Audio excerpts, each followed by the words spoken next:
Content creator হতে চাও তাহলে শুরু করার আগে একটা কথা জেনে রাখো, এই রাস্তাটা যত ইজি মনে হয় বাস্তবে তার চাইতে অনেক বেশি কঠিন। আসসালামু আলাইকুম।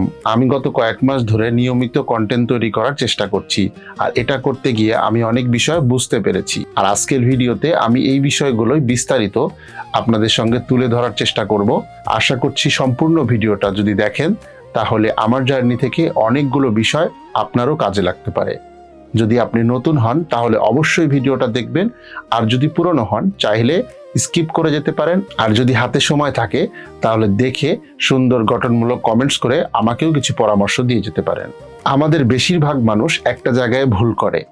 সবাই কন্টেন্ট ক্রিয়েশনকে শুধুমাত্র আউটপুট মানে ভিডিও বানানো এবং পোস্ট করাকেই চিন্তা করে, কিন্তু এর পিছনের প্রসেসগুলোকে আমরা সম্পূর্ণভাবে ইগনোর করে যাই। আর এই প্রসেসগুলোর মধ্যে একটা হচ্ছে এক্সপেকটেশন। আমরা ভাবি আজকে শুরু করলাম কালকে রেজাল্ট আসবে, কিন্তু কন্টেন্ট ক্রিয়েশন হচ্ছে লং টার্ম গেম। এখানে আজকে শুরু করলেই কালকে রেজাল্ট আসবে না। কন্টেন্ট ক্রিয়েশন করলে রেজাল্ট আসতে কারো কারো ক্ষেত্রে 2-3 মাস সময় লাগে, কারো কারো ক্ষেত্রে 2-3 বছরের সময় লাগে। যার ভিতরে ধৈর্য আছে সেই শুধুমাত্র এই রাস্তায় এগোতে পারে, কারণ রেজাল্ট মনে করলেই রেজাল্ট আসবে না, রেজাল্ট আসতে সময় লাগবে।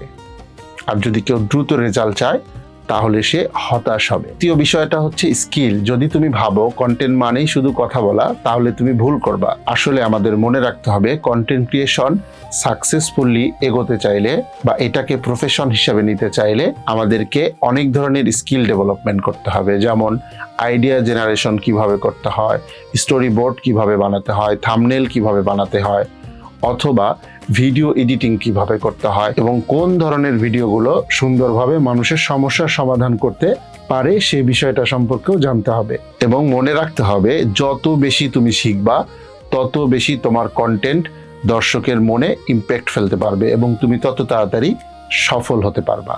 তৃতীয় নম্বর বিষয় হচ্ছে লার্নিং।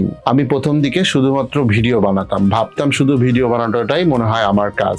এখন আমি যা করি ভিডিও বানানোর পাশাপাশি অনেক বেশি শিখার চেষ্টা করি, কারণ আপনি যত বেশি লার্ন করবেন তত বেশি আপনার কন্টেন্টে ইমপ্রুভমেন্ট আসবে। আর একটা জিনিস, সবাই কন্টেন্ট বানাচ্ছে কিন্তু সবাই গ্রো করছে না। ডিফারেন্স হচ্ছে যে ইমপ্রুভমেন্ট করছে সে এগিয়ে যাচ্ছে, আর যে গতানুগতিকভাবে কন্টেন্ট বানিয়ে যাচ্ছে সে যে জায়গায় ছিল সেখানেই থাকছে এবং একটা সময় গিয়ে হতাশ হচ্ছে।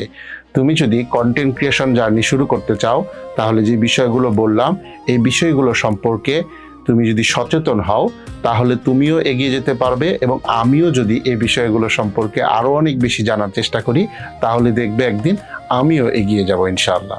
এবং আমি আজকে কথা দিচ্ছি আমি নিজেকে ইমপ্রুভ করব এবং ভুলগুলো থেকে শিখবো এবং আমার স্কিলের যেখানে যেখানে প্রবলেম আছে সেই জিনিসগুলোকে আরো অনেক বেশি ইমপ্রুভমেন্ট করার চেষ্টা করব।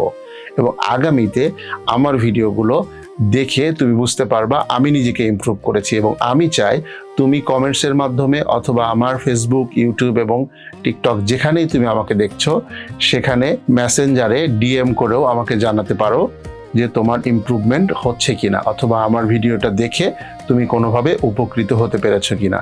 তাহলে ভালো থেকো, আশা করছি আমাদের দেখা হবে এবং আমি চেষ্টা করব অনেক বেশি গুরুত্বপূর্ণ প্রবলেমগুলো নিয়ে সামনে আসার জন্য। আসসালামু আলাইকুম ওয়া রাহমাতুল্লাহি ওয়া বারাকাতুহু।